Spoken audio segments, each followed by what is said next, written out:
네,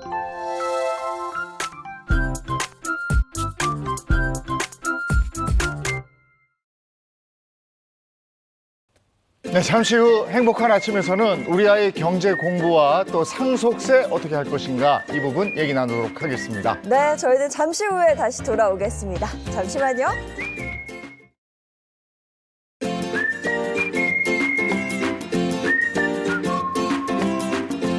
안녕하십니까. 행복한 아침 이재훈입니다. 안녕하세요, 장예인입니다. 오늘은 1월 9일 화요일이고요. 1% 엄마 코칭 있는 날이고 또 머니 돈 얘기 좀 하겠습니다. 네, 요즘 아이들의 경제관념이 예전만 못하다고 합니다. 어릴 때부터 하는 경제교육에 대한 중요성과 또 보편적 세금 문제로 떠오른 상속세에 대해서 알아보도록 하겠습니다.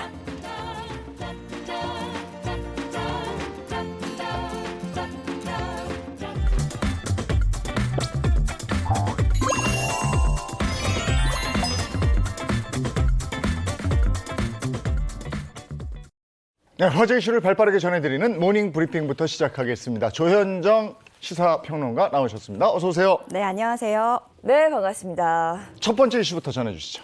예, 지난 2일 더불어민주당 이재명 대표가 피습당하는 사건이 있었죠.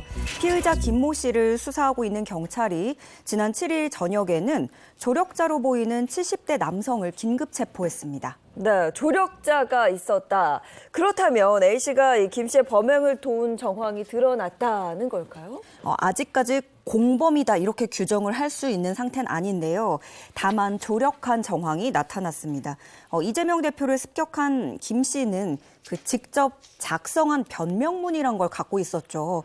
이것을 A씨가 우편을 통해 발송해주겠다라는 둘 간의 어떤 모종의 약속을 한 것으로 경찰은 보고 있습니다. 경찰이 압수했다는 8쪽짜리 변명문에는 역사적 사명이라든가 이재명이 대통령이 되어선 안 된다라는 식의 글이 담긴 것으로 알려져 있는데요. 한 범죄심리 전문가에 따르면 범행 후에 이 본인이 작성한 남기는 말, 변명문이 알려지지 않을 것에 대비해서 김 씨가 주변에 발송을 부탁했을 가능성도 있다고 보고 있고요. 또 여기서 A 씨가 김 씨의 계획을 알고 있었느냐 아니냐 이게 상당히 중요할 텐데 일단은 A 씨 알고도 방조한 혐의, 즉 살인 미수 방조 혐의도 받고 있습니다. 경찰은 김 씨가 실제로 이것을 약속된 곳으로 보냈는지 또 받은 곳은 있는지 이것들을 또 수사하고 있습니다. 그런데 A씨와 김 씨의 진술이 엇갈리는 부분이 있다면서요? 예, 일단 A씨는 범행을 전면 부인하고 있습니다. 경찰은 정확한 사실관계를 조사 중이고요. 추가 수사를 통해서 공모 여부를 밝힐 계획입니다. 한편 법원은 지난 4일 이재명 대표 살인미수 혐의로 김 씨에 대한 구속영장을 발부한 상태고요. 오늘입니다. 부산경찰청 수사본부가 신상정보공개위원회를 개최하고 김 씨의 신상정보 공개 여부를 결정할 예정입니다. 네, 또 이와는 별개로 이 대표가 의사단체로부터 업무 방해 등의 혐의로 고발당했다고 하는데 이건 어떻게 된 일일까요? 네, 대한소아청소년과 의사회가 어제 오전 서울중앙지검에 이재명 대표와 같은 당 의원들 몇 명을 업무 방해와 응급의료에 관한 법률 위반 혐의로 고발했습니다. 소청과 의사회는 이재명 대표가 헬기로 이송되면서 부산대병원과 서울대병원 이 양쪽 병원의 업무를 방해했고 응급 상황이 아닌데도 헬기 이송을 요청해서 응급의료법을 위반했다는 주장입니다. 네, 정치인 비습 또 의료 특혜 논란 연일 보도가 되고 있는데 자, 복잡합니다. 네. 두 번째 이슈 전해주시죠. 중고거래를 가장해 헤어진 여자친구를 유인하고 감금한 30대 남성이 검찰에 넘겨졌습니다. 어제 경기 구리경찰서는 특수감금치상 혐의로 30대 A씨를 구속 송치했다고 밝혔는데요. A씨는 지난해 12월 24일 오전에 구리시 수택동의 한 주차장에서 옛 연인인 20대 여성 B씨의 목을 졸라 기절시키고 차량에 감금한 혐의를 받고 있습니다. 네, 피해자인 B씨가 올린 그 판매 글에 구매 의사를 밝히면서 접근했다고 하는데요. 요즘 뭐 이런 중고거래 플랫폼 워낙 많이들 이용을 하셔서 이런 범죄의 표적이 될 거라고는 생각도 못했을 것 같습니다. 그러니까요. 심지어 뭐 나눔도 하고 어떻게 보면 훈훈함을 나누던 곳이었는데 네. 정말 화가 나는 소식입니다. 이 남성은 전 여자친구가 중고거래 플랫폼에 상품을 판매하겠다는 글을 올리자 마치 본인이 그 물건을 구매할 것처럼 접근을 한 건데요. 거래를 하기 위해서 B 씨가 주차장에 내려오자 갑자기 나타나 피해자 목을 졸라 기절시킨 뒤에 차량에 네. 감금하고 B 씨가 깨어나자 흉기로 찌를 것처럼 위협하기도 한 것으로 경찰은 파악하고 있습니다. 사건 발생 다음 날 B 씨의 신고로 경찰은 사전 구속영장을 발부한 뒤에 A 씨를 바로 현행범으로 체포했습니다. 네, 범행 동기는 밝혀졌습니까? 역시 앙심을 품은 보복 범죄였습니다. 그 본인이 직접 경찰에 그렇게 진술을 했는데요. 경찰은 A 씨가 범행하기 전에 렌터카를 빌렸다는 점, 또 차 안에서 흉기와 청테이프가 발견된 점 등을 미뤄봤을 때 철저하게 계획된 계획범죄로 보고 수사하고 있습니다. 한때는 가장 가까웠던 사람이 나를 이렇게 위험에 빠뜨릴 수 있다. 네. 무서워요. 무섭습니다. 자, 다음 이슈 전해주시죠. 최근에 겨울치고는 비교적 포근한 날들이 이어졌는데요. 그러다 보니까 이 얼음이 두껍게 얼어야 즐길 수 있는 겨울 축제들이 줄줄이 취소되고 있다는 소식입니다. 네, 겨울이면 뭐 아이들과 가족들이 즐길 수 있는 다양한 축제들이 있는데 올해는 그럼 즐길 수가 없는 건가요? 그렇게 보입니다. 일단 이런 얼음 축제들은 얼음이 꽝꽝 얼어야 돼요. 근데 오는 1월 19일부터 개최 예정이었던 인제 빙어 축제도 역시 결빙의 어려움 때문에 아예 취소가 됐고요. 평창군의 경우에는 지난해 12월 22일에 열릴 예정이던 그 평창 송어 축제를 한 주 동안 일단은 미뤘어야 됐는데 그 축제가 열리는 오대천 얼음 두께가 최소 20cm 이상 돼야 올라가기에 안전하지만 이에 못 미쳤기 때문입니다.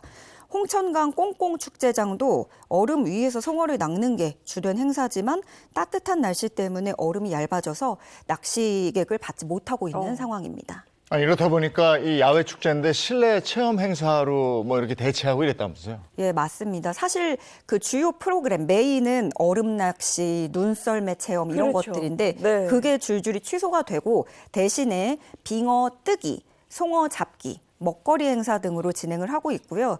또 얼음 낚시 대신에 이런 아이디어도 있더라고요. 강물 위에 부교를 띄워서 낚시터를 만들거나 실내 낚시터를 활용하는 이런 식으로 기존의 프로그램을 대체한 축제들도 있었습니다. 전문가들은 이상기후가 잦아지면서 기온 변동성이 심해지기 때문에 앞으로도 지자체들이 이렇게 겨울 축제를 운영하는 데 어려움이 커질 것으로 전망하고 있습니다. 실제로 강원 지역의 겨울 날씨는요, 최근 들어서 이 변동폭이 굉장히 커지고 있다고 들었습니다. 예, 맞습니다. 1973년부터 지난해까지 강원 지역 1월 평균 기온이 1.3도 상승을 했고요. 특히 최근 10년간 평균 최저 기온은 30년 평년값보다 0.8도나 높아졌다고 합니다. 겨울철 기후변화가 가속될 전망인 만큼 대체 프로그램 개발이라든가 이런 자구책 마련도 시급해 보입니다. 지구온난화, 기후 위기를 여기서도 또 실감할 수가 있네요. 자, 다음 이슈 전해주시죠. 네, 이맘때 가장 흔하고 싸게 사 먹을 수 있는 과일 뭐가 떠오르세요? 요때가 귤철이야 아니에요? 그렇죠. 겨울이니까 귤이죠. 네. 네, 그렇죠. 뭐 박스채 두고 드시는 네. 분도 계신데 이 겨울철 대표 과일인 귤 가격이 고공행진을 이어가고 있다는 소식입니다. 그야말로 금귤인데요. 27년 만에 최고가를 기록하고 있습니다.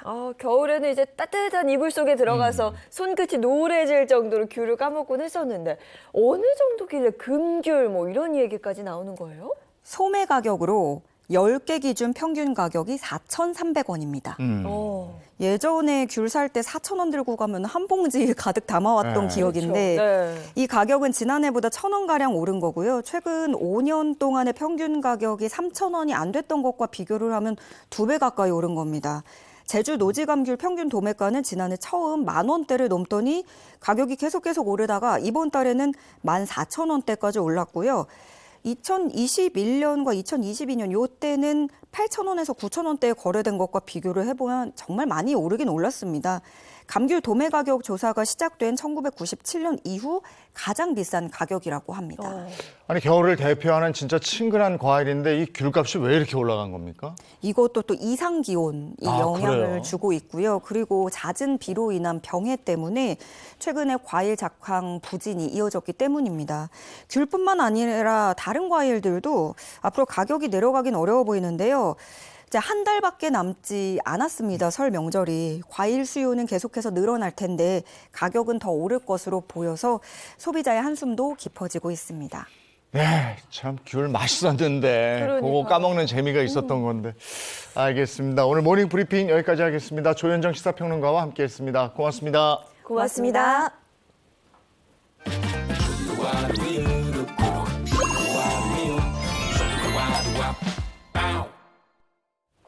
예인 씨도 건강 금쪽입니까? 그렇죠. 네, 작년까지는 그랬습니다. 근데 네. 올해 이제 다짐을 건강으로 세웠기 때문에 2024년에는 건강을 좀 지켜보려고요. 예. 네. 자, 건강 고민 좀 해결해 볼까요? 닥터 상담소를 통해서 건강 고민 해결해 보겠습니다. 네, 안녕하십니까. 행복한 아침에서 가장 핫한 코너죠. 닥터 상담소의 소장 이동엽 인사드리겠습니다. 닥터! 네. 자, 오늘 또 만날 건강 금쪽이 어디 있습니까? 사연 어디 있어요? 소장님 주머니에 넣어뒀어요. 제 주머니에요? 언제 또 주머니에 넣어놨대? 없는데? 아니, 요. 아! 여기 있네요, 여기. 아이, 참네. 보겠습니다. 빨리빨리. 아, 어떤 사연일까요? 요즘 들어 자꾸 소변이 새고 피도 섞여 나옵니다. 그리고 씻을 때마다 꼭 밑이 빠진 것 같은 느낌이 들고요. 이러다가 큰일 나는 거 아닐까 걱정이 됩니다.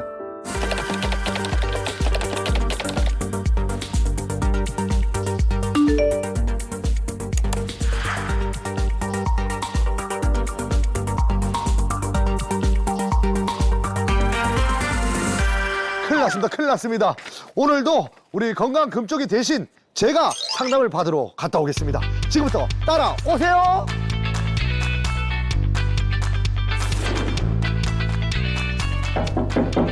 선생님, 선생님, 배가. 아기가 나오려고 그러나요? 아니요, 그냥 배가 나왔어요. 밥을 많이 먹었거든요. 제가 남자인데 무슨 배가 나옵니까? 선생님 만나서 반갑습니다. 네, 안녕하세요. 건강 금쪽이가 사연을 보냈거든요. 한번 보십시오. 좀 걱정이 되더라고요. 이 건강 금쪽이분은 직접 오셔서 상태를 보는 게 더 정확한 진단이 되겠지만 우선 의심되는 것은 자궁 탈출증입니다. 그럼 어떡해요, 선생님? 어떻게 못 탈출하게 좀 막아주세요. 왜 탈출하는 거예요, 갑자기? 선생님, 자궁 탈출증이 뭐예요? 자궁 탈출증은 자궁이 정상 위치에서 아래쪽 또는 위쪽으로 이동하면서 자궁의 일부 혹은 전체가 질을 통해 빠져나오는 것을 말합니다. 하지만 실제로 자궁은 골반 안에 있기 때문에 자궁이 질 밖으로 빠져나온다라기보다는 자궁이 질을 밀어내서 질이 뒤집히는 것이라는 설명이 더 정확합니다. 자궁 탈출증의 증상은 어떻게 될까요? 본인이 자궁이 빠진 것을 느끼는 것 외에 증상이 없는 경우도 많고요. 아래가 묵직하거나 압박감을 느끼는 소변을 볼 때 좀 불편함을 느끼기도 하시고, 그리고 요로가 좁아지거나 막혀서 소변이 안 나오면 요폐색 증상도 나타날 수 있고요. 하루에 8번 이상 자주 소변해보는 빈뇨 등도 나타날 수가 있습니다.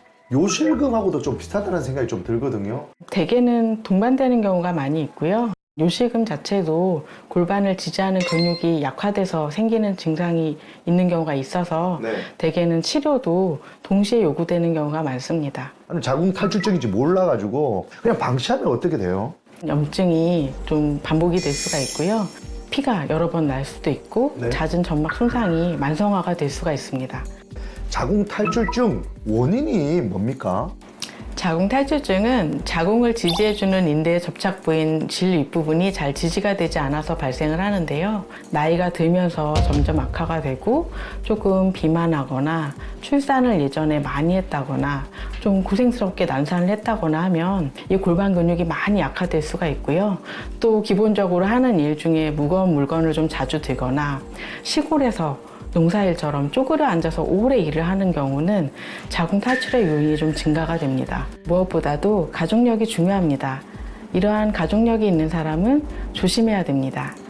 여기서 잠깐!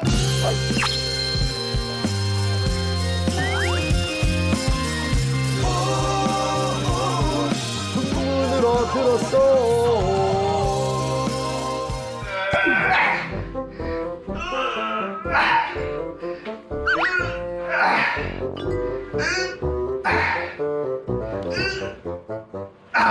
풍문으로 들었습니다. 스쿼트를 좀 많이 하는 여성은 자궁 탈출증에 걸릴 수 있다고 하던데 이거 진실입니까? 거짓입니까? 거짓입니다. 거짓이에요? 그 이유가 뭐예요?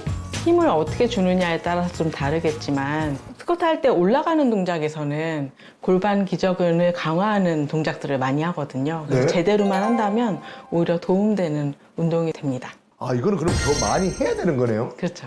이야, 이거 방송 보고 나면 전부 다, 방송 보면서 스쿼트 하고 있는 분들이 많이 생기겠네요. 자궁 탈출증을 앓고 있는 분들, 치료는 가능하겠습니까?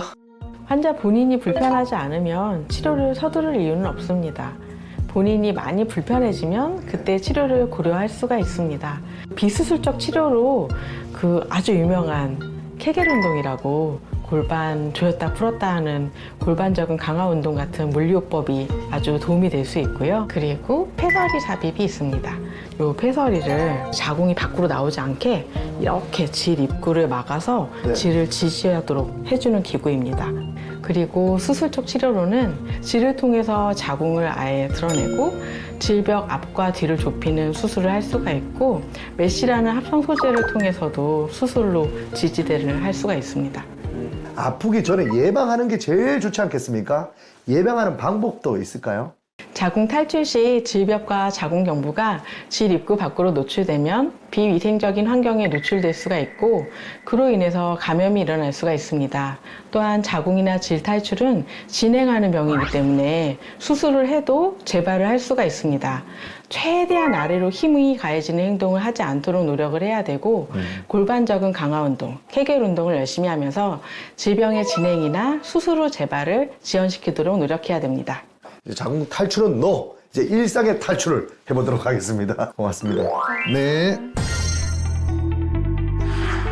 교수님이나 아르바이트 사장님에게 넌 왜 이렇게 정신이 없냐? 라는 말을 자주 듣는데요. 사실 어렸을 때부터 들었던 말입니다. 물건을 깜빡하는 일이 많고요. 잔실수도 자주 하는 편인데 그게 너무 화가 납니다. 그래서 분노 조절이 잘 안 돼서 순간 욱하기도 하고 저 문제 있는 거죠?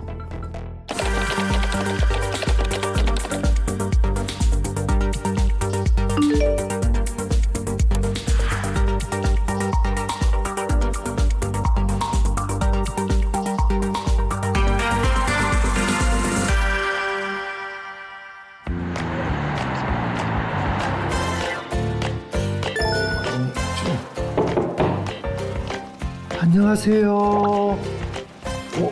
원장쌤 안 계신데? 원장쌤 안 계세요. 안녕하세요. 죄송한데 원장쌤 어디 계세요? 접니다. 원장쌤이세요?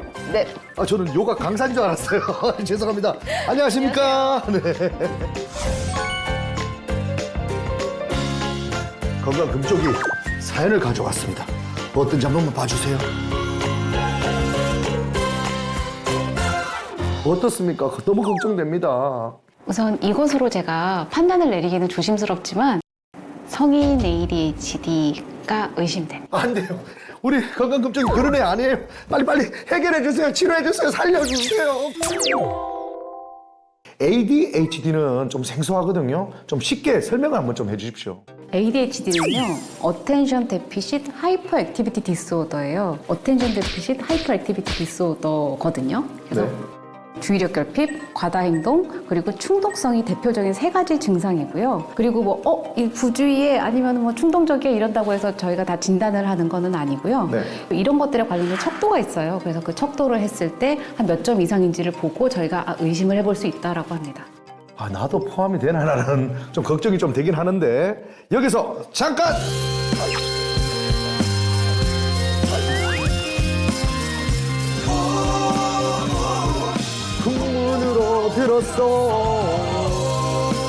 풍문으로 들었습니다. ADHD는요, 어린아이에게만 있는 질환이다.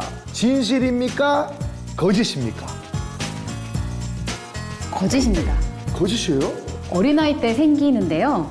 어린아이 때 생겨도 반 정도는 성인기까지 가거든요. 그래서 이것을 성인 ADHD라고 부릅니다. 성인 ADHD. 이건 또 뭡니까? ADHD는 흔히 아동에게서 있는 것이라고 알고 있는데 어린아이부터 노년기까지 전 생애에 걸쳐 나타나거든요. 그래서 성인기에 진단될 때 성인 ADHD라고 요즘 많이 부르기도 하는데요. ADHD를 가진 성인을 칭하는 것이라고 하는 게 맞겠네요. 그러면 성인 ADHD 증상은 어떻게 됩니까? 성인이 될 때쯤엔 과다 행동이 많이 사라져요. 하지만 여전히 주의력 부족하고 충동성 있고 이게 지속이 되니까 자기 관리 그리고 사회생활에 어려움을 겪을 수가 있어요.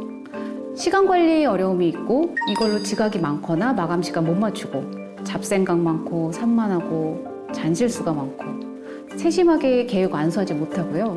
돈 관리나 주변 정리, 감정 기복이나 분노 조절에 어려움, 운전 문제, 술, 게임 등 문제가 잦기도 해요. 원인이 뭡니까? 이제 현재 알려진 건 주의력을 조절하는 뇌 기능의 문제라고 이해하고 있습니다. 뇌부위와 신경망에서 신경 전달 물질, 노에피네프린이나 도파민의 기능이 떨어져 있어서 원활한 정보 전달 아니면은 기능 발휘가 잘 안 되기 때문이에요. 기질적, 유전적 문제가 크다고 알려져 있고요. 그래서 유전자 검사가 참고가 될 수도 있고요. 어릴 때 가족과의 관계가 ADHD 경과에 영향을 준다고 하고요. 전두엽에 문제가 생겨도 생길 수 있어요? 그거하고 좀 다릅니까? 그럼 이동엽은요? 이동엽? 바로 나야. 죄송합니다. 성인 ADHD 증상이 있는 분들, 이런 분들은 치료가 가능할까요? 무엇보다 약물 치료가 가장 도움이 돼요. 증상의 반 이상 정도가 나아질 수 있다고도 합니다. 그리고 나 자신에 대해서 잘못 알고 있던 것도 바꾸어주는 것이 중요하다고 생각해요. 게으름이나 부족한 사람, 이런 부정적인 자기인식이 증상으로 생긴 오해라는 것을 알아주셨으면 좋겠어요. 자신에게 있는 문제가 뭔지, 어느 정도인지, 이로 인한 영향 등이 어느 정도인지 스스로 인식하기는 어렵죠. 그래서 전문가의 도움을 꼭 받았으면 좋겠습니다.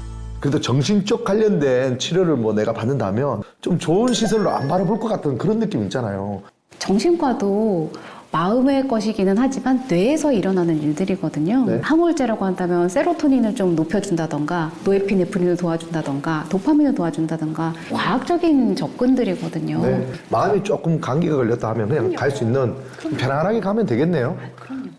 완화할 수 있는 방법은 어떤 게 있을까요? 오래 할 수 있는 자기한테 맞는 운동을 찾아서 꾸준히 하면 좋을 것 같고요. 그리고 적절한 휴식도 꼭 챙겨주시면 좋겠습니다. 마지막으로 꼭 하고 싶은 말은 ADHD는 단점만 있지 않다는 거예요. 창의적 사고, 추진력, 대처 능력도 정말 좋기도 하고요. 장점이 참 많아요. 그래서 숨어있는 장점도 발견해주면 좋겠습니다. 저는 오늘 우리 선생님하고 같이 있는 것만으로도 마음의 안정을 찾았습니다. 이제 충동적인 게 없어졌어요. 오늘 까딱한 뭘 살 뻔했거든요. 네. 어쨌든 선생님 너무너무 고맙습니다. 지금까지 닥터 상담소의 소장 이동엽이었습니다. 저희는 다음 시간에 뵙겠습니다. 여러분 안녕.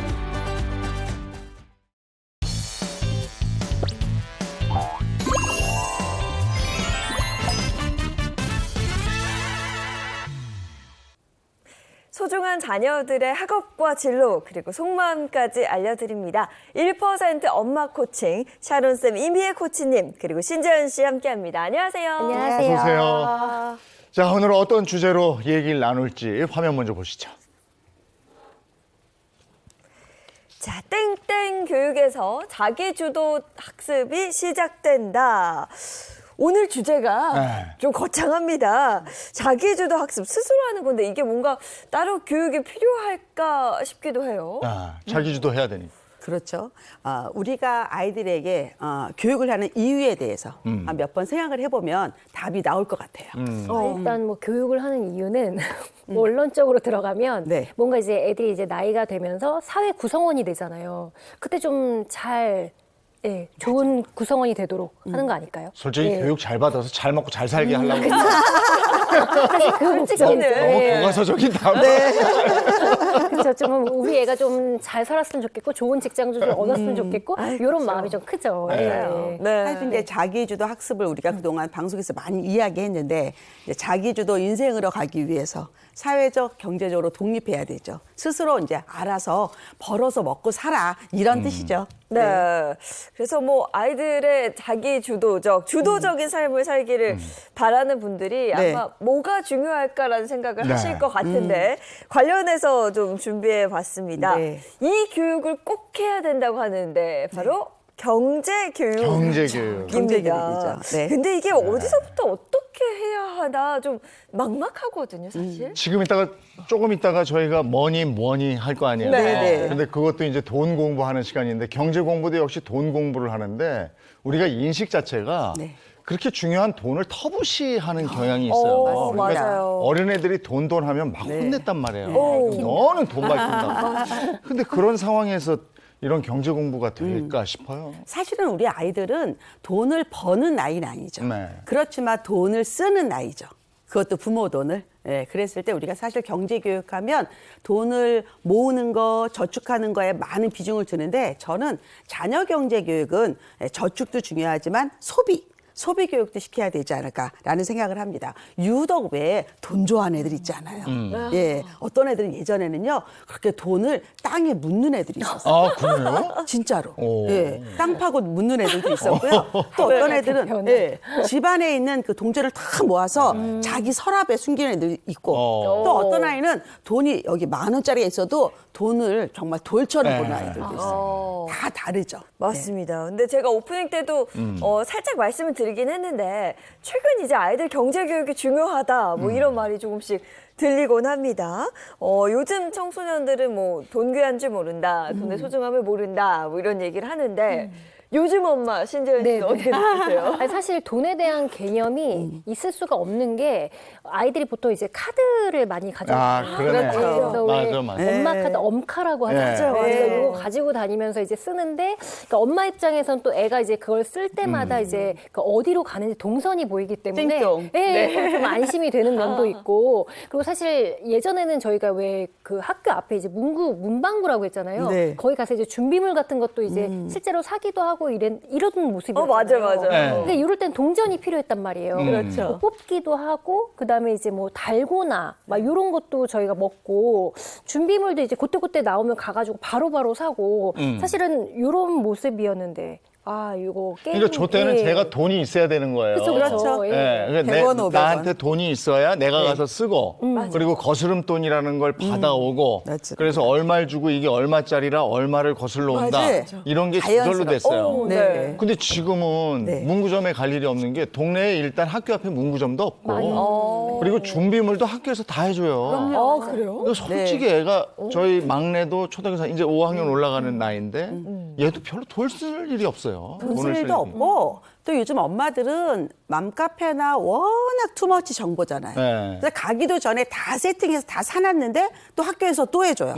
그러니까 아이들이 정말 이 학용품에 대해서 귀한 거 하나도 모르고 막 엉망으로 씁니다. 실제 운동장이에요. 쌓여있는 게 아이들이 벗어서 놓은 점퍼, 코트, 그다음에 바깥에 가보면 뭐 신발, 슬리퍼, 그다음에 연필 이런 게 천지거든요. 결국 아이들은 결핍이 되게 모른다. 네. 안타깝다. 근데 또 엄마들은 주는 건 다 엄마 카드니까 보이지 않는 돈을 쓰고요. 근데 제일 중요한 거는 돈을 써보는 경험이 없다는 건 정말 안타까워요. 맞아요. 예, 정말 문방구에서 500원 내고 만일에 샀는데 내가 100원이 부족해서 안달 떨고 야, 너 좀 100원만 꽂아. 우리 이런 거 했었잖아요. 네. 그런 게 다 경제교육 시작인데 우리가 그걸 지금 못한다는 게 너무 안타깝습니다. 맞아, 저 어렸을 때도 집에서 엄마 설거지 도와드리면 뭐 500원, 네. 뭐 그런 식으로 했잖아요. 500원, 500원, 1,000원 막 이렇게 돈을 모으곤 했었는데 요즘 저는 가장 인상적이었던 말이 요즘 아이들은 결핍이 결핍됐다라는 말을 하더라고요. 맞습니다. 근데 이 아들이 이 정도에서 계속 그 상태로 성인이 된다면 네. 경제적인 어려움이 닥치면 그대로 무너져 버릴 것 같은 그렇죠. 그런 느낌이란 말이에요. 네. 그래서 이 경제 공부라는 걸 어디서부터 어떻게 시작해야 되는가 이게 참 고민이에요. 맞아요. 근데 사실 우리 아이들은 돈을 못 벌어요. 근데 뭐는 있냐면요. 부모로부터 혹은 어른으로부터 용돈을 받죠. 이건 내 돈인 거죠. 네. 내 돈. 이 개념은 다른 것 같아요. 아이들이 어떤 아이들은요. 엄마한테 10,000원짜리 사줘 너무 쉽게 얘기하는데 네 돈 10,000원으로 써라. 벌벌벌 떠는 애들이 있어요. 네, 그래서 결국 뭐냐면 소유입니다. 용돈을 가지면서 얘가 이 돈을 어떻게 잘 꾸려 나갈까부터 경제교육의 시작이다. 근데 저는 궁금한 게 네. 그 요즘 아이들은 용돈을 얼마를 줘야 돼요? 저는 다행히 아직 조카가 굉장히 어립니다. 그 주변에 이제 친구들이 낳은 아이들도 너무 어려서 용돈을 줄 나이는 아닌데 네. 제가 알기로는 이제 뭐 한 뭐 3만 원 이렇게 주면 애들이 싫어한다고 하더라고요. 근데 저도 애한테 아직까지 4학년을 지금 마친 입장인데 아직까지 용돈을 안 줘봤어요. 그러니까 그래요? 주에 얼마, 달에 얼마 이거는 안 해봤어요. 그렇죠. 예, 예. 쉽지가 않죠. 예. 네. 사실은 우리나라의 그 문화랑도 좀 차이가 있는 것 같아요. 보통 서양은 뭐 정하거나 아니면 네가 경제 독립하는 걸 베이스로 하는데 우리는 자녀들이 안 나가잖아요. 저희 집에도 지금 성인 자녀가 있잖아요. 네. 안 나가요. 근데 밥 다 줘, 옷 다 사줘, 돈이 필요 없을 것 같은데 내가 용돈까지 줘 이러는데 생각을 조금 바꿀 필요는 있을 것 같아요. 실제로 좀 자료를 좀 보시면요. 통계에 의하면 초등 저학년에 한 달 평균 용돈이 1인 7,500원이래요. 고등학생은 평균이 64,000원. 그런데 제가 우리 학부모들을 만나면서 느끼는 거는요, 조금 달라요. 요거보다는. 체감은 조금 있어요. 제가 물어봤습니다. 용돈을 주세요. 그랬더니 많은 분들이 준대요. 왜? 그랬더니 자기 돈의 개념을 알라고. 얼마 주세요? 그랬더니 보통 초등은 일주일에 10,000원. 중학생이 넘으면 일주일에 2만 원 정도 준대요. 그럼 그거 가지고 뭐 해? 그랬더니 사실은 많은 아이들이 먹을 게 너무 많기 때문에 막 모아서 뭐 아이돌을 위한 굿즈를 사거나. 네. 그렇구나. 그렇겠어. 그들이 좋아하는 거 있잖아요. 네. 그거를 산대요. 또 갈등이 생기기도 하더라고요. 근데 또 어떤 아이는 정말 모은대요. 그 돈을 갖다가 따박따박 모은다. 그래서 이것도 용돈을 줄 때 조금 우리가 기술이 필요하다고 좀 느낍니다. 네. 그리고 또 보건복지부에서 진행한 조사도 있습니다. 제가 좀 전해드리면 우리나라 6세에서 8세 아동 중 용돈을 받는 경우는 23%뿐이며 12세에서 17세에 이르러서야 83%가 용돈을 받는다고 합니다. 뭐 유아부터 초등 저학년 아이들의 경우는 정기적인 용돈을 주지 않는다라고 하는데 두 분은 용돈을 일단 안 준다고 아니 말씀하셨고. 6세에서 8세 용돈을 주면 그걸 뭘 쓰지? 아직도 애 같아서. 예. 마트 가나? 네. 저희 같은 경우는 이제 좀 시행착오가 계속 여러 번 있었고 네. 처음에는 이제 제가 줬었고 지금은 이제 아빠한테 주게끔 했어요. 왜냐면 아빠한테 이렇게 돈을 받아 쓰는 좀 그런 좀 그거를 배우게 하기 위해서 네. 좀 그렇게 하고 있고 그리고 이제 금액도 조금 이제 뭐 한 달 단위로 줬다가 지금은 좀 주 단위로 주고 있는 게 왜냐면 이렇게 좀 필요할 때 안 필요할 때가 좀 약간 돈의 그 금액이 좀 달라지더라고요. 그래가지고 하다 보니까 조금 이제 많이 이제 바뀌었죠. 지금 현재로서. 근데 그 용돈을 활용해서 뭔가 준비물을 산다거나 이런 건 아니죠. 그냥 오롯이 자기가 쓰는 자기 거. 자신을 위한 준비물은, 그런 네. 돈이에요. 근데 다 저는 주니까. 큰애가 있으니까 큰애는 네. 용돈을 주긴 줬던 것 같은데 청소년기 얼마인지 지금 잊었고요. 네. 단지 우리 꼬마 저 막내가 하는 얘기는 아니 그동안 할머니 할아버지가 주신 돈과 네. 아빠가 이렇게 뭐 명절 때 줬던 돈 엄마 그건 다 어디 갔냐. 그렇지. 여기서부터 경제가 빵꾸가 나기 시작. 맞아요. 빵꾸랜다 이 방송에서. 기억하고 있었구나. 그래서 여기서 놓치면 안 되는 게 뭐냐면 여러분이 용돈을 돈만 주시면 안 돼요. 뭘 주셔야 되냐면요. 네. 첫 번째는 장지갑을 주셔야 돼요. 예, 장지갑. 그런데 그게 비싼 게 아니라 보통 비닐로 된 것도 있고 가끔 여행 가면 여행지에서 달러 준다고 비닐로 주는 거 있어요. 그게 진짜 좋거든요. 그걸 가져오셔서 돈을 줄 때 여기에다 넣어서 주셔야 돼요. 두 번째는 동전 지갑을 주셔야 돼요. 그래서 이 두 가지를 갖고 있으면 애들이요. 돈을 받아서 이 안에 넣는 것부터 교육이 시작합니다. 네. 그러면 어떤 애들은 거기서 돈을 안 빼요. 네, 그리고 뭐 먹고 싶다고 자꾸 엄마한테 얘기해요. 엄마 돈을 쓰자 이거. 네. 그래서 일단은 저는 그 돈을 관리하는 것도 되게 중요하다고 생각해요. 근데 네. 요즘 엄마 아빠들은 다 카드로 해서 저도 현금을 잘 안 쓰거든요. 네. 따로 현금을 또 마련해야겠네요. 아이들에게 카드는 동전. 사실은 또 뭐 나중에 나오겠지만 뭐 증여라든가 이런 문제도 조금 문제가 증여요? 됩니다. 그런데 실물로 보는 것도 되게 중요하고 요즘은 또 우리 2040 중심으로요 카드 안 쓰기, 현금 쓰기 또 붐이 일어나기도 합니다. 네, 그래서 그게 좀 더 실제로 아끼는 방법인 것 같아요. 네, 맞아요. 왜 카드는 안 보이잖아요. 근데 돈은 내 돈이 없어지니까 그래서 용돈이 생각보다 굉장히 중요하기 때문에 조금 귀찮더라도 한번 교육적으로 해보자. 라고 저는 말씀드립니다. 네, 이렇게 정해진 용돈 안에서 아이들이 생활을 하게 되면 뭐 경제관념, 또 자기 관리, 네. 뭐 이런 문제 해결 능력도 굉장히 그럼요. 좋아질 것 같아요. 그럼요. 네. 엄청 중요하고 또 하나는 예산이라는 생각을 해요. 우리가 예산은 사실은 뭐 국가 정책이라든가 뉴스에서 보는 거죠. 네. 근데 여러분들 혹시 우리 시어머니, 시아버지, 친정어머니, 친정아버님한테 용돈 드릴 때 일정 금액을 주시는지 아니면 기분 내킬 때마다 찔러주시는지 한번 생각하셔야 될 것 같아요. 저는 꼭 얘기합니다. 월급처럼 달라고. 월급처럼 드려야지 그분들도 예산을 잡으시거든요. 네. 네, 그래서 우리 아이들한테도 정하셔야 돼요. 그럼 아이랑 의논하는 거예요. 얼마가 좋겠니? 한 일주일에 얼마 하면 좋겠냐 예산을 잡고 그럼 아이가 궁리를 해요. 내가 한 달에 받은 돈 일주일에 받은 돈 어떻게 쓸까라고 막 생각을 하거든요. 그래서 저는 주 단위가 좋습니다. 일주일 단위. 왜냐하면 한 달을 주면요. 기분 좋은 애들은 한 달 쓸 돈은 일주일에 다 써버립니다. 맞아요. 성격 나오잖아요. 네. 제가 그랬거든요. 그 애들 성격이 나와. 네, 성격 나와요. 네. 네. 그리고 또 하나는요. 아이들한테 그래도 받은 거잖아요. 네. 지출 계획을 한번 세워보라고. 뭐 할 거야? 뭐 쓸 거야? 이것부터 시작해서 애들은 막 궁리합니다. 그러면서 또 성장하는 거죠. 네. 조건부로 돈을 주는 건 어때요? 예전에는 왜 뭐 구두 정리하면 네. 얼마, 뭐 집안일 도와주면 네. 얼마 뭐 이랬잖아요. 맞아요. 근데 이게 자꾸 이런 교육이 외국에서 와서 우리랑 좀 안 맞는 것 같아요. 외국에서는 아이들이 뭐 아빠 뭐 세차를 해주거나 유리창을 닦거나 그리고 실제 또 관광지에 가면 와서 괜히 와서 유리창 닦고 돈 달래는 사람 네. 많지 않아요? 그런 게 있는데 우리나라는 집안일이라는 것 자체를 만일에 돈을 주면 돈을 받는 일만 하려고 할 것이고 더 나아가서 봉사라는 개념하고 충돌될 것 같아요. 내가 정말 이 무급으로 아니면 내가 마음과 몸을 써서 남을 봉사하는데 왜 돈을 안 줘? 이런 생각이 들 수도 있고요. 좀 안타깝죠. 근데 이런 건 있어요. 만일에 아이가 엄마 내가 매일매일 우리 집 현관에 신발을 정리할게. 내가 일주일에 한번 꼭꼭 분리수거를 할게 했는데 그걸 지켜요. 그러면 너무 좋잖아요. 그럴 때는 보상을 하자. 네. 근데 사실 이런 경우도 있잖아요. 왜 이렇게 부모님이 조금 이렇게 시험을 잘 보게 하거나 네. 대회 나가서 좀 이렇게 상을 타면 내가 이제 네. 용돈을 올려주겠다. 아니면 좀 얼마를 주겠다. 네. 이런 경우도 사실 좋지는 많죠. 않을 것 같긴 해요. 예. 이런 것도 있어요. 용돈은 사실은 얼마 안 하는데 시험 잘 보면 핸드폰 바꿔줘. 그러니까 진짜 이거 보너스 아닌 네. 거죠. 예. 너무 많지 않아요? 네. 엄마 내가 이번에 점수 올릴 테니까 핸드폰 바꿔줘. 이러면 엄마들이 막 유혹에 넘어가는데 저는 그건 아닌 것 같아요. 왜냐 공부는 본인 거예요. 근데 본인 그건 거. 일종의 성과급 아닙니까? 성과금은요.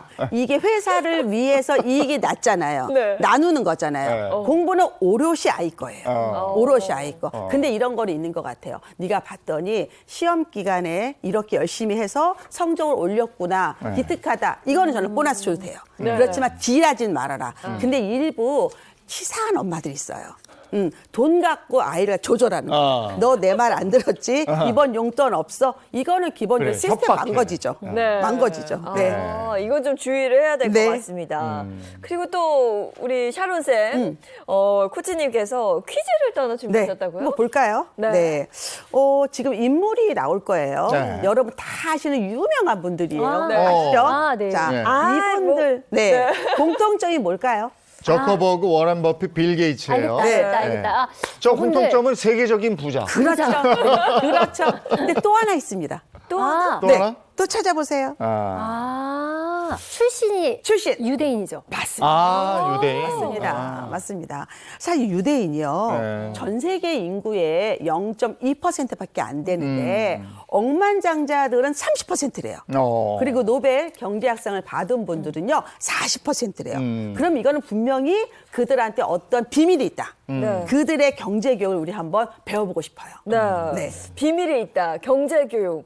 뭘까요? 제가 한번 준비해봤는데요. 네. 유대인들은 성인식에서 3가지 선물을 받는다고 합니다. 바로 성경책, 손목시계, 그리고 축의금이라고 해요. 성인식 축의금이 있어요. 네. 그렇죠. 성경책은 이제 남 앞에 부끄럽지 않은 인간으로 살아가라 이런 뜻이고요. 손목시계는 약속을 잘 지키고 시간을 아껴 쓰라라는 뜻인데 아껴 써라. 그러면 마지막 이제 축의금은 네. 어떤 의미일까요? 네, 우리가 보통 돌잔치 할 때는 금반지를 줬었죠. 네. 그 동안에. 네. 그래서 근데 금이 요즘 너무 비싸서 부담스러워 하시더라고요. 네. 근데 요즘 유대인들은 뭘 주냐면요, 이 아이들한테요 정말 현금을 줍니다. 근데 그 금액이 생각보다 굉장히 많습니다. 제 아는 지인도 있는데 네. 정말 우리가 상상하지 못하는 금액이더라고요. 그래요. 아주 가까운 분이 있는데 뭐 하나 했더니 아이들이요. 일단 자기 돈을 확보한대요. 그게 이들한테 시드머니가 되죠. 그랬을 때 부모가 도와준대요. 은행 예금하는 거, 뭐 채권 사는 거, 주식 사는 거. 합법적으로 투자하게 즉 금융거래를 시작하게 도와준대요. 그러다 보면 이 아이들이 성인이 됐을 때 그 금액이 어마어마해지죠. 그래서 이거 결국 창업자금이라든가 학자금이라든가 뭐 하여튼 인생에 필요한 자본금이 되는 거죠. 저는 이거는 굉장히 좋은 것 같아요. 근데 사실은 애들이 이렇게 종잣돈이 있어도 갑자기 막 투자를 막 시작한다든지 네. 그걸 좀 제대로 할 수 있을지 네. 아이들 입장에서는요. 그래서 예. 저는 이렇게 생각을 해요. 아이가 일단 투자할 마음이 생기면 제일 먼저 뭘 하냐면 도장을 만들어줘라. 도장. 예, 도장. 인감 도장이 될 수도 있고 금융거래 상징적인 거죠. 그 다음에 이제 계좌를 만들어 주는 거죠. 그렇게 되면 아이들이 할 수 있고요. 요즘은 물론 부모가 미성년자이기 때문에 동의가 필요한데 사실 이 아이들이요. 내가 만일에 관심 있는 거 뭐 하나 사면 관심을 갖거든요. 그러면서 시작이 되는 거죠. 예. 야, 근데 우리나라 사람들 대부분이 뭐 저만 그런 건 아니겠죠. 한 30대 정도 돼서 취직을 하고 네. 그때부터 월급을 받고 하면 그때쯤 재테크에 대한 생각을 하거든요. 그리고 네. 15년 늦는 거예요. 아, 너무 늦네. 15년. 예. 네. 지금 딱 말씀 들어보니까 진짜 어릴 때부터 경제 교육을 해야 한다는 네. 생각이 딱 들어요. 맞아요. 근데 아이들이 이렇게 생각을 해요. 내 돈과 엄마 돈에 대한 개념이 달라요. 엄마 돈은 정말 풍풍 씁니다. 네. 근데 자기 돈은요, 벌벌 떠는데 이때 우리가 교육이 필요합니다. 비난하지 마시고요. 저는 꼭 3가지를 물어봅니다. 이 물건이 꼭 필요해? 물어봐요. 이 가격을 한번 조사해 볼래? 2번째, 3번째, 이 물건을 샀을 때 몇 번 쓸 것 같아? 3번도 중요합니다. 사실 사면 소유만 하고 안 쓰는 많잖아요, 물건들. 네. 정말 쓰레기 많죠. 네. 예쁜 쓰레기들 너무 많잖아요. 그래서 이런 거를 좀 시켜주자. 그리고 또 하나는요, 돈의 크기를. 저는 어릴 때 사실은 가나다, 기억, 니은 안 붙였지만 집에 물건에 돈은 붙여놨어요. 냉장고 200만 원이다. 전자레인지 20만 원이다. 이렇게 금액의 크기를 알아요. 그리고 슈퍼마켓 가서도 네가 먹고 싶은 뭐 젤리를 비교해봐라.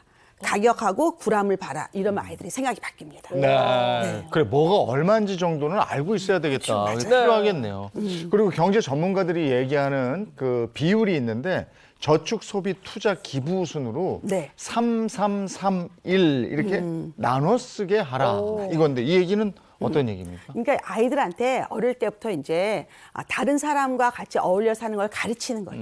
예를 들어서 5천 원을 줄 때 봉투를 3개 만들어 주는 거예요. 이거는 저축해 2천 원, 이거는 네가 써 2천 원, 1,000원은 소비해 이런 식으로. 나눠주는 거죠. 애들한테 개념을 넣는 것 같아요. 예, 근데 저는 아이들이 돈을 집에 4번 은행을 못 가잖아요. 그러면 아이들이 그 재량 휴업일이 있거든요. 그때 이제 은행은 운영을 하니까 그동안에 제가 아까 있던 장지갑과 용돈, 동전 지갑에 있는 돈을 갖고 은행에 가서 계좌를 만들어서 정말 실물 통장을 보면 애들이 눈이 돌아갑니다. 그리고 단위를 알아요, 애들이. 네. 1000단위, 만단위 이런 걸 알아요. 그때부터 교육이 또 시작합니다. 그러니까 왜 아까 말씀하신 것처럼 명절 때 그 네. 돈들 있잖아요. 네. 그거 애들이 네. 다 기억하고 있잖아요. 아, 그럼. 그러니까 그거를 다 모아다가 네. 그 아이 이름으로 개설된 그 통장 있잖아요. 거기에다가 넣어주고 그리고 또 이제 요즘은 또 주식도 직접 그럼요. 이제 같이 사시는 부모님들도 많더라고요. 그러니까 주식도 좀 같이 해보고 투자도 같이 해보고 이런 집들이 좀 많이 늘고 있는 것 같아요. 그러니까 아이들 관심 있는 뭐 아이돌이라든가 아니면 나는 뭐 로봇에 관심이 있어. 뭐 아이들 관심 있는 분야가 있습니다. 그런 주식을 먼저 사보는 거예요. 한 주, 2주 사보면 이 아이가 그 회사에 대해서 공부하게 되고 그 주식 그래프를 잘 알고 궁금해해요. 근데 이게 우리는 정말 말씀해 주신 것처럼 30 넘어서 하잖아요. 그렇죠. 근데 유대인들은 10대 때부터 한다며 그 10년의 세월 동안 그들이 그 축적한 부가 어마어마하지 않을까요? 예, 정말 해봐야 될 것 같아요. 네, 예. 확실히 이거 다를 것 같아요. 한때 주식 붐 일고 이랬을 때 우리 아이 주식 사주기 이래가지고 막 네. 책도 나오고 막 이랬었어요. 네. 했죠. 근데 그 이후로 주식이 곤두박질 치면서 저희 아이들한테 그렇습니다. 미안했던 집이 참 신뢰가. 많고. 네, 맞아요. 근데 그걸 부모가 하는 게 아니라 네. 아이와 대화를 통해서 네. 알려주고 이렇게 경제 경제 교육을 시키는 그럼요. 게 중요하다는 말씀이신 것 같아요. 근데 지금 중요한 말씀이 아이들이 쓰지도 않는 동떨어진 걸 그렇게 막 권하지 말고 네. 뭐 렛땡 이런 거는 막 아이들이 막 조립하고 만드니까 이 회사 괜찮겠다. 네. 뭐 이런 거. 맞아요. 현실적인 거. 맞아요. 그 정도. 네. 그리고 아까 좋은 말씀은 또 하나가 결핍을 느끼게 해줘라. 근데 요즘 아이들이 결핍이 없잖아요. 맞습니다. 없죠. 네. 그 결핍을 통해서도 성장할 수 있으니까 굳이 너무 풍족하게 해주지 마라 이런 말씀도 해주셨어요. 네. 오늘 우리 아이 경제 공부에 대한 얘기 나눴습니다. 고맙습니다. 네, 고맙습니다. 감사합니다.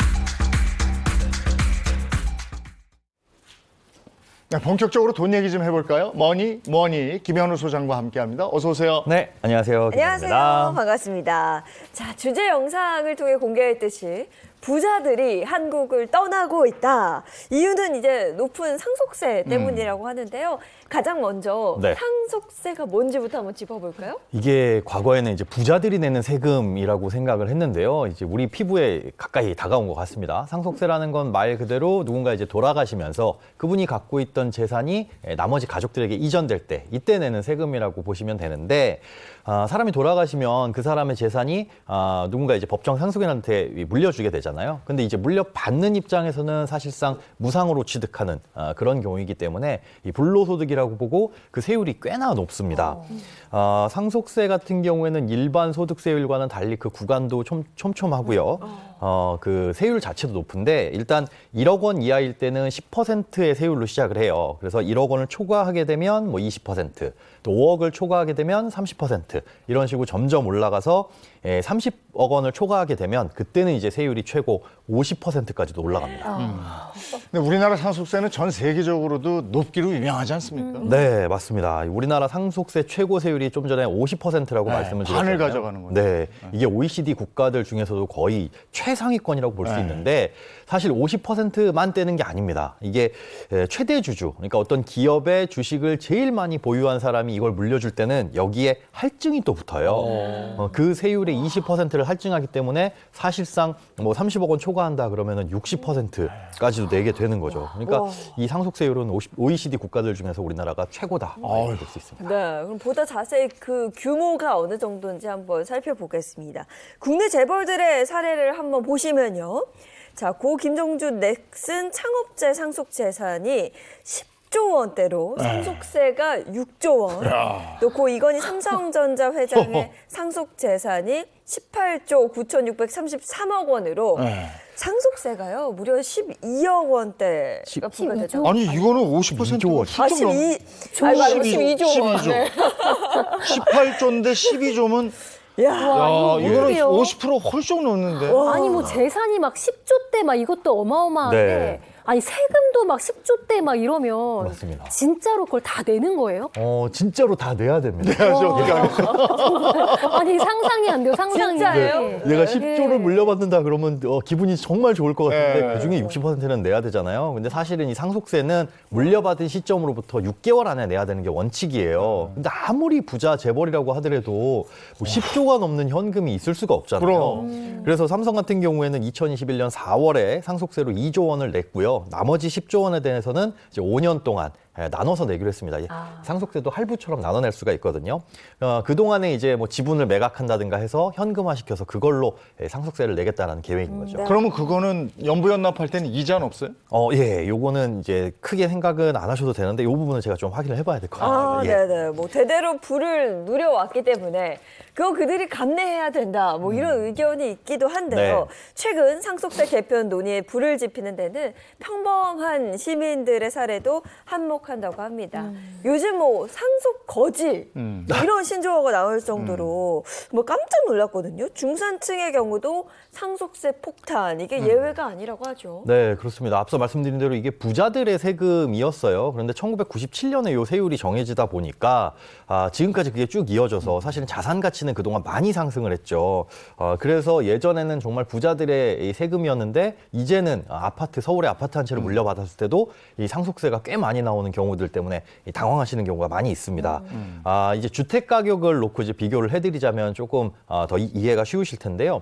2017년에 서울 아파트 평균 가격이 5억 6천만 원이었습니다. 네. 그런데 2022년에는 11억 5천만 원으로 2배가 조금 넘게 뛰었죠. 근데 2017년에 서울에 집 한 채를 물려받으면 그때 당시에는 상속세가 약 600만 원 정도였는데 이렇게 2022년에 주택 가격이 2배로 뛰었을 때 물려받으면 상속세가 2배가 아니라 20배 넘게 1억 3천만 원 정도의 상속세가 나오게 됩니다. 집 가격이 오른다고 이거 좋아할 만한 이런 거 아니네요. 네. 아니 근데 우리나라만 이런 건지 네. 이 세금을 피해서 이민을 간다 뭐 이런 말도 있던데요. 네. 우리나라만 이런 거예요? 그렇지는 않습니다. 상속세가 있는 나라가 있고 없는 나라가 있긴 한데 일단 OECD 평균을 보면은 24% 정도가 상속세율 정도가 돼요. 그런데 앞서 말씀드린 대로 우리나라 같은 경우에는 뭐 최상위권이다라고 얘기를 했죠. 일본이 사실은 세율은 제일 높습니다. 일본이 55%, 그리고 우리나라가 50%, 뭐 미국이 40%, 독일이 30%인데 앞서 이제 일본이 55%라고 말씀을 드렸지만 우리나라 같은 경우에는 할증률이 적용된다 이렇게 말씀을 드렸죠. 이 최대 주주 같은 경우에는 그러다 보니까 사실상 가장 높은 것으로 지금 계산이 되고 있고 특히나 저 미국 같은 경우에는 뭐 상속세율이 40%라고 하더라도 부부 합산 300억 원까지는 상속세가 면제되기 때문에 사실은 300억 원을 넘기는 일반 시민들이 쉽지가 않죠. 그러네요. 그렇죠. 그래서 이렇게 따져봤을 때는 우리나라가 꽤 높은 거고 네. 실제로 이제 상속세를 폐지한 국가들도 뭐 캐나다, 스웨덴 등 뭐 12개국에 달하니까 우리나라가 좀 상속세가 많이 나오긴 합니다.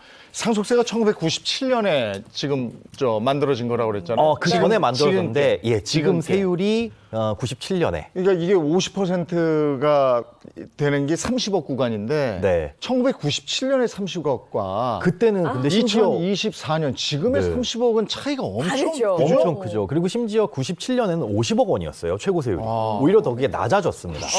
네. 근데 어쨌든 상속세 폐지 국가들은 그러면은 세금을 어떻게 내요? 상속세를 아예 안 내는 건 아니에요. 네. 그런데 어떻게 보면은 우리나라의 양도세에 해당하는 세금을 매기거든요. 그러니까 이게 뭐냐면 자본이득세로 상속세를 매기게 되는데 우리나라는 물려받을 때마다 세금을 내게 되죠. 그런데 이 해외 같은 경우에는 그 물려받은 재산을 물려받을 당시가 아니라 처분할 때 얼마만큼의 수익이 나느냐 그걸 이제 누적해가지고 세금을 매기게 됩니다. 그러니까 어떤 게 더 세금을 많이 내느냐 이건 또 누진 구조고 얼마의 차익을 보면서 처분할지에 따라서 달라지니까 정확하게 말씀을 드릴 수는 없는데 우리나라 같은 경우에는 뭐 할아버지에서 아버지, 아버지에서 아들, 아들에서 손자 이렇게 물려받을 때마다 세금이 부과되다 보니까 점점 재산이 쪼그라들 수밖에 없는데 네. 나중에 이제 자본이득세처럼 하게 되면은 물려받을 땐 세금을 안 내다가 마지막에 이걸 처분했을 때 그 차익에 대해서 매기게 되니까 중간중간 재산이 쪼그라드는 일은 없죠. 네, 이제 이 상속세는 부자들만의 것이 아니다. 뭐 누구나 겪을 수 있는 아주 보편적인 세금 문제로 떠올랐는데요. 자, 그래서 저희가 이와 관련된 고민들을 한번 해결해보는 시간 갖도록 하겠습니다. 자, 첫 번째 사연은 제가 한번 소개해 드릴게요. 안녕하세요. 얼마 전 아버님께서 돌아가셨는데 20억 아파트를 어머니 앞으로 남기셨어요. 그런데 어머니는 당신이 받기보다 저희에게 상속하고 싶다고 하십니다. 제가 알기로는 어머니께서 상속받아야 배우자 공제를 받아 상속세를 적게 내는 것으로 알고 있는데요. 어머니가 받지 않고 저희가 받더라도 상속 공제를 받을 수 있는 방법은 없을까요? 라는 사연입니다. 궁금할 돌아가셨는데 수 이제 있죠. 네. 아내에게 물려줄 때는 공제가 많이 되는 것으로 알고 있는데 네. 이걸 이제 자식에게 바로 주고 싶다 네. 이거죠? 아무래도 이제 당신께서 어머님께서 갖고 계시다가 또 물려주게 되면 세금이 더 내야지. 나오지 않을까 그렇게 걱정을 하시는데 일단 어머니가 받지 않더라도 그 배우자 공제는 받을 수는 있습니다. 네. 일단 가능은 합니다. 네. 그래요? 네. 자녀들이 받게 되면 이 배우자 공제 5억은 못 받는 거 아니에요? 받을 수는 있습니다. 일단 그러니까 굳이 배우자가 상속을 실제로 받지 않더라도 배우자한테는 5억 원까지 배우자 공제가 최소 공제가 있고 그다음에 나머지 가족들한테 일괄 공제 5억 해가지고 합쳐서 10억 원까지는 세금을 내지 않아도 된다. 그 초과분에 대해서만 이제 세금을 내면 되는데 그래서 이제 배우자가 실제로 받지 않아도 자녀가 물려받았을 때 10억 원까지는 세금을 내지 않아도 됩니다라고 설명을 드린 거지만 이렇게 배우자가 공제 같은 경우에는 이 법정 상속 지분 내에서는 30억 원까지 공제가 되거든요. 그러다 보니까 배우자를 생략하고 자녀에게 물려주는 거는 사실상 불리하다고 볼 수 있습니다. 어머님이 살아계시니까 이제 네. 5억 원에다가 5억 원에서 이제 배우자 예. 공제가 지금 일어나는 건데 30억 원까지 가능하다는 얘기가 네. 무슨 말인지 잘 모르겠어요. 요게 사실은 조금 복잡해서 이게 30억 원까지 그럼 세금을 안 내도 돼? 라고 생각하시는 분들이 있는데 원칙적으로 상속인들, 그러니까 재산을 물려받는 분들 같은 경우에는 그 재산을 균등하게 나눠 갖도록 되어 있습니다. 그런데 배우자 같은 경우에는 자녀에 비해서 50% 더 가져갈 수가 있어요. 그러니까 1.5 대 1로 상속을 할 수가 있다는 거죠. 그래서 이 자녀보다 50% 많은 금액, 이 1.5에 대한 비율을 상속받을 때는 최대 이 안에서 30억 원까지 공제가 된다. 이런 뜻인데요. 예를 들어서 설명해 드리면 조금 쉬울 것 같아요. 그러니까 예를 들어 25억 원짜리 아파트가 있다. 네. 그러면 이 25억 원 아파트 중에 법정 지분은 배우자가 1.5, 그다음에 자녀가 1, 그러니까 1.5 대 1이기 때문에 25억을 이렇게 쪼개게 되면 배우자가 15억 원어치, 그다음에 자녀가 10억 원어치 이렇게 상속을 할 수가 있다는 거죠. 그래서 배우자의 법정 지분은 30억 원 내에서는 공제가 된다고 말씀드렸으니까 이 15억에 대해서는 세금을 안 내도 되는 겁니다. 그래서 사연 주신 분의 경우 같은 경우에는 20억 원을 그냥 자녀가 상속받게 되면 배우자 공제 5억 원, 뭐 일괄 공제 5억 원 해서 10억 원을 뺀 나머지 10억 원에 대해서 세금을 내야 되는데 그렇게 되면 상속세는 이 10억 원에 대한 과세 구간이 30%거든요. 세율이. 그러면 여기에 누진 공제 6천만 원을 빼게 되면 2억 4천만 원 정도를 세금으로 내야 됩니다. 그러면 배우자, 즉 어머니가 상속을 받게 되면 상속세는 어떻게 되는 거예요? 어머니가 상속을 받게 되면, 즉 배우자가 받게 되면 법정 지분 내에선 공제가 된다고 말씀드렸잖아요. 근데 여기에 이제 자녀가 몇 분이냐 이런 부분이 안 나와 있어서 정확히 계산은 안 되는데 예를 들어서 배우자분이, 그러니까 어머니가 7억 5천 정도를 상속받고 자녀가 5억 정도를 상속받는다. 뭐 이렇게 일괄 공제를 적용하게 되면 12억 5천만 원까지는 공제를 받아서 세금을 안 내도 되고요. 나머지 이제 7억 5천만 원에 대해서만 이제 세금이 부과된다. 이렇게 보시면 됩니다. 그럼 여기에 이제 세율을 계산해 보면 세율이 30%이긴 하지만 여기에 누진 공제를 빼면 상속세는 1억 6,500만 원. 그러니까 자녀들이 그냥 한꺼번에 물려받을 때 앞서 그 20억을 그냥 자녀들이 한 번에 물려받았을 때보다는 세금이 한 7,500만 원 정도 더 절감이 되는 거죠. 물론 이제 어머니가 상속받은 그 지분이 나중에 또 어머니가 돌아가셨을 때 상속이 될 수도 있겠지만 그때 자체는 이제 세율이 훨씬 더 낮아지기 때문에 네. 총 합쳐서 내게 되면 뭐 상속세는 훨씬 더 절감을 할 수가 있다고 볼 수 있습니다. 네. 그럼 어머니가 받으시는 게 상속 면에서는 훨씬 더 유리하겠네요. 그렇죠. 아무리 봐도 더 그러니까 유리하죠. 부부 사이에 한 분은 조금 이제 오래 살아 계셔야 네. 이제 좀 자식한테 상속할 때 좀 더 유리하게 그렇습니다. 상속을 할 수가 있겠어요. 네, 오래오래 사셔야 되는데 이제 나중에 이 상속됐다가, 그러니까 배우자한테 상속됐다가 자녀들한테 상속될 때 부동산 같은 경우는 취득세가 또 발생할 수 있어요. 그러니까 명의가 이전되면서 취득세가 또 발생할 수 있지만 어쨌든 상속 공제만 놓고 봤을 때는 이렇게 왔다 갔다 하는 것이 더 유리합니다. 네, 다만 여기서 또 고려해야 될 점이 있는데 배우자 같은 경우에는 보통 이제 돌아가신 분과 같은 세대, 같은 또래잖아요. 그러니까 자녀보다는 아무래도 기대 여명이 조금 짧을 수밖에 없습니다. 그렇죠. 네. 그래서 이제 어머니가 또 돌아가시면서 나중에 자녀들한테 상속이 될 때 상속세가 추가로 발생할 수 있다. 그래서 상속세를 좀 더 내야 될 수도 있다. 이런 부분도 좀 고려를 해보셔야 됩니다. 네, 그러니까 상속세를 좀 줄여놨는데 어머니가 10년 안에 돌아가시면 네. 여기서 또 이제 상속세가 발생하는 거죠. 상속세가 발생할 수는 있는데 이럴 때 단기 재상속 공제라고 해가지고 세금을 좀 면제해주는 제도가 있습니다. 좀 억울하잖아요. 야, 아버지 돌아가시고 얼마 안 있다가 또 어머니가 돌아가시면 세금 분명히 냈는데 이걸 또 내야 되니까.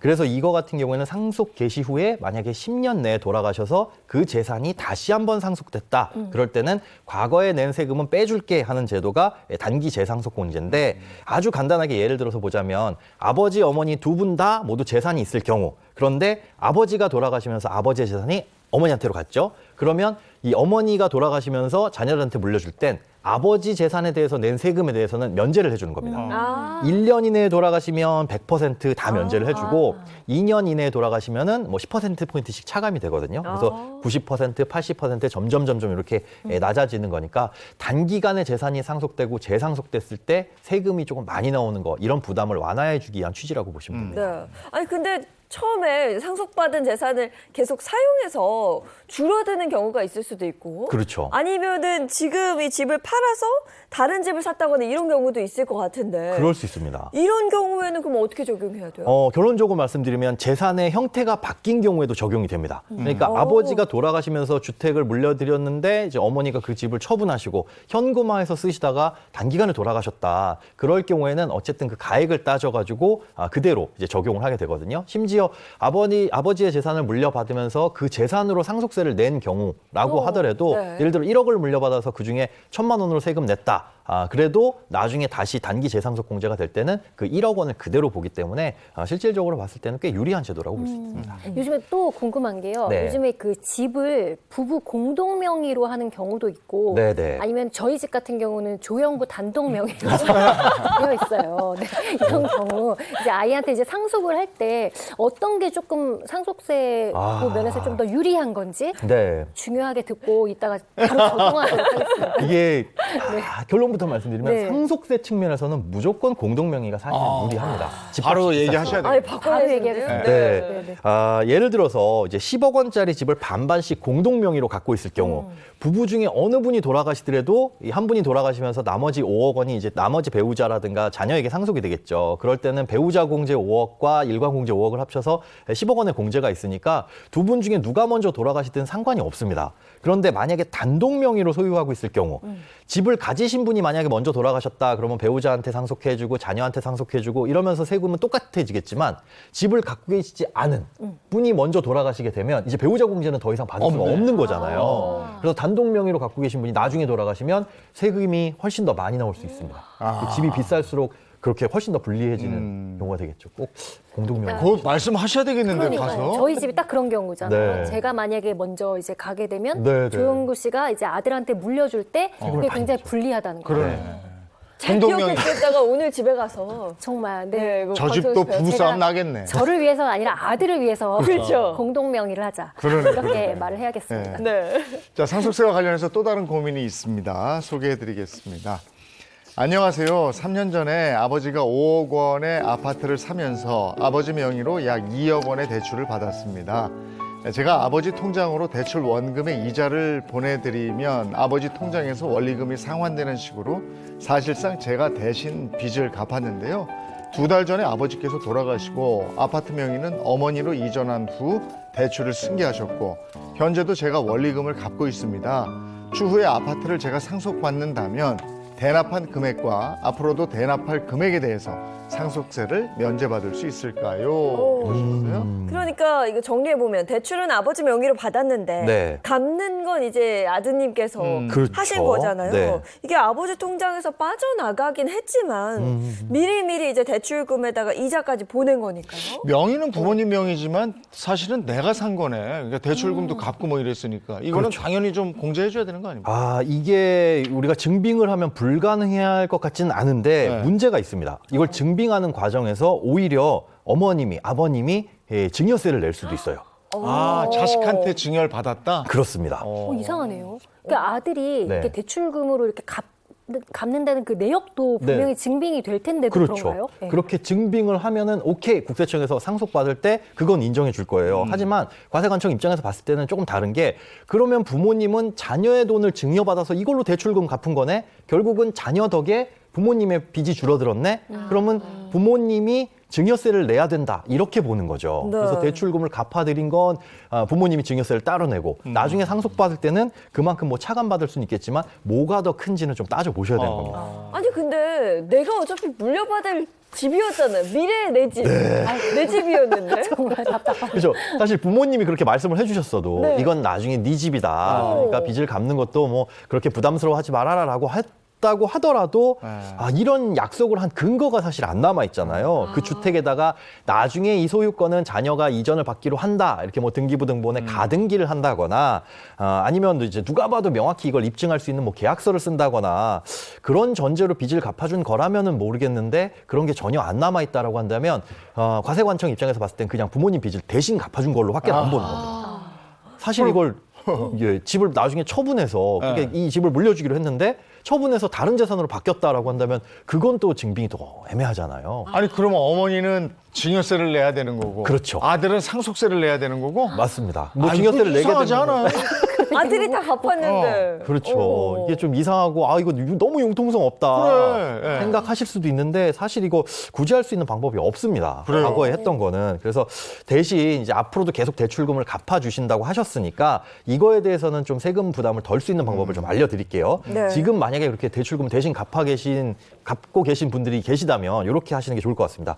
일단 3년 전에 5억 원짜리 주택을 구매하셨다고 하셨으니까 현재 가격을 확인해 보셔야 되는데 이것도 이제 만약에 5억 원 이하라고 한다면 앞서 이제 일괄 공제 때문에 상속세는 내지는 않으시겠죠. 그런데 초과하게 된다면 그 초과분에 대해서는 세금을 내셔야 됩니다.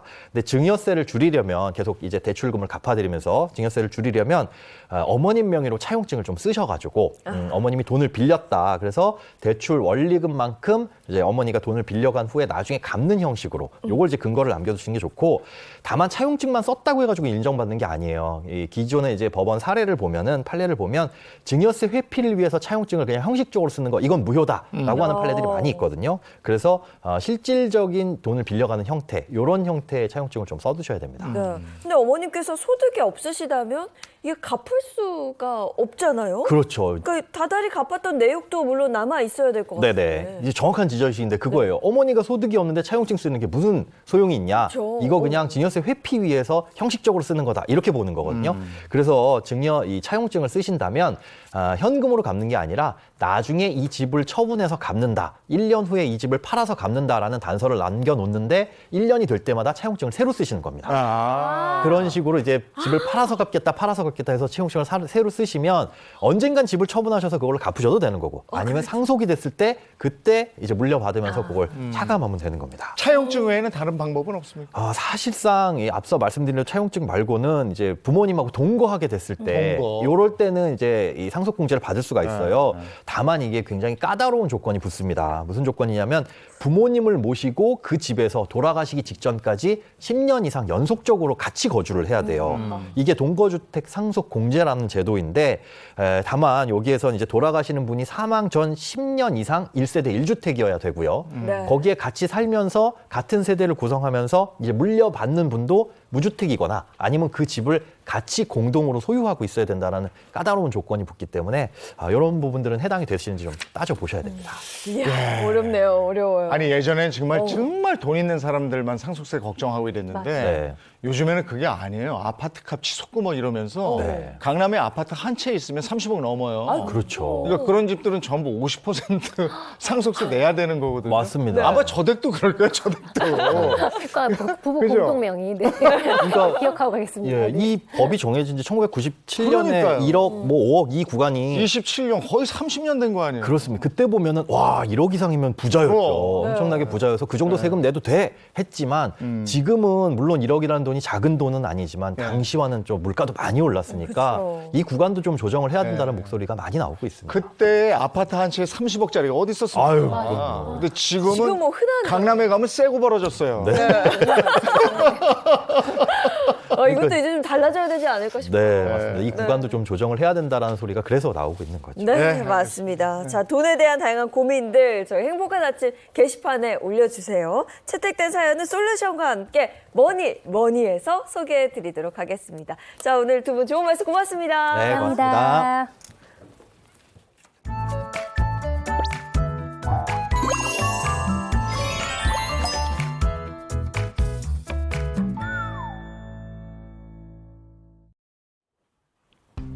안녕하세요. 마지연입니다. 오늘과 내일 전국에 눈폭탄이 예상됩니다. 눈은 오전에 중북부에서 시작이 됐고요. 오후에는 그 밖에 중부에 또 밤에는 전국으로 확대되겠습니다. 이번 눈은 강하게 쏟아지는 게 특징입니다. 네, 수도권과 강원 지역은 출근 시간부터 이미 강하게 내리고 있고요. 충청과 전북, 경북 지역도 퇴근길 무렵에 눈발이 강해지겠습니다. 시야가 흐린 만큼 안전운전 해주시고요. 대중교통 이용하시는 게 좋겠습니다. 이번 눈은 중부를 중심으로 많이 내리겠습니다. 수도권은 내일까지 최대 15cm, 강원 산간에도 최대 20cm 이상이 예상됩니다. 한편 추위는 한결 누그러졌습니다. 전국이 평년 기온을 회복했고요. 현재 서울은 영하 1.2도 가리키고 있습니다. 한낮에도 어제보다 기온이 오르겠고요. 서울은 2도, 대전 5도, 대구는 6도 예상됩니다. 눈은 내일이면 대부분 그치겠습니다. 다만 일부 경기와 강원 지역은 모레까지 오락가락할 텐데요. 폭설로 인한 시설물 피해 없도록 대비 잘해주시길 바랍니다. 지금까지 날씨였습니다. 아니, 중부 수도권에 10에서 15cm의 눈이면 제법 오는 건데. 굉장히 많은 눈이에요. 네. 눈 폭탄이라고 마지오 기상캐스터가 얘기했는데 오늘은 가급적이면 대중교통 이용하시는 게 좋겠습니다. 안전하고 행복한 하루 보내시고요. 저희는 내일 아침 7시 30분에 돌아올게요. 행복한 아침, 행복한 하루 되십시오. 고맙습니다. 고맙습니다.